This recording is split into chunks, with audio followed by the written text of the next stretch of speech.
perilaku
Mbak itu berpikir seperti itu? Saya itu kayak merasa bersalah dan merasa kecewa dengan diri saya sendiri sih Bu. Nah, sekarang mari kita cari bukti yang mendukung pikiran ini. Apakah ada yang bisa Mbak sebutkan yang mendukung bahwa Mbak itu seharusnya bisa mencegah kejadian ini? Sepertinya saya jika lebih waspada, saya akan bisa melakukan sesuatu sih Bu. Baik, itu adalah satu sudut pandang. Sekarang mari kita cari bukti yang bertentangan. Apakah yang bisa kamu katakan yang menunjukkan bahwa kamu itu tidak bertanggung jawab atas kejadian itu? Nah, gimana Mbak? Saya itu tidak bisa mengontrol tindakan orang lain Bu. Saya juga tidak tahu apa yang akan terjadi. Bagus, sekarang mari kita coba mengubah pikiran negatif itu menjadi sesuatu yang lebih realistis gitu ya. Nah, alih-alih berpikiran seperti ini, saya seharusnya bisa mencegah kejadian itu. Bagaimana jika kita mengubahnya menjadi saya melakukan yang terbaik yang saya bisa dalam situasi yang sulit? Sepertinya saya bisa mencobanya sih Bu. Oke, bagaimana perasaan Mbak setelah melakukan latihan ini? Apakah ada perubahan atau cara pandang Mbak ini? Jadi yang Ibu sampaikan tadi, saya itu bisa lebih berpikir ke yang lebih positif Bu. Jadi yang saya berawal memikirkan orang lain dengan negatif, saya bisa memikirkan orang lain dengan yang positif. Dan saya sudah bisa berpikiran untuk yang lebih baik didahulukan daripada pikiran yang negatif didahulukan.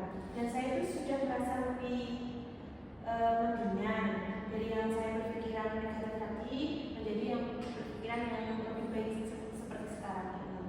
Dan saya itu sepertinya saya akan mencoba juga memaafkan diri saya sendiri Bu dari yang kejadian-kejadian tersebut. Saya akan lebih belajar lebih baik lagi, dan saya kan merasa saya itu berpikiran negatif kepada diri saya sendiri ya Bu ya. Saya akan memaafkan diri saya dan saya akan mencoba lebih baik lagi dari diri saya yang sebelumnya. Jadi alhamdulillah Mbak kita sudah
saya mohon maaf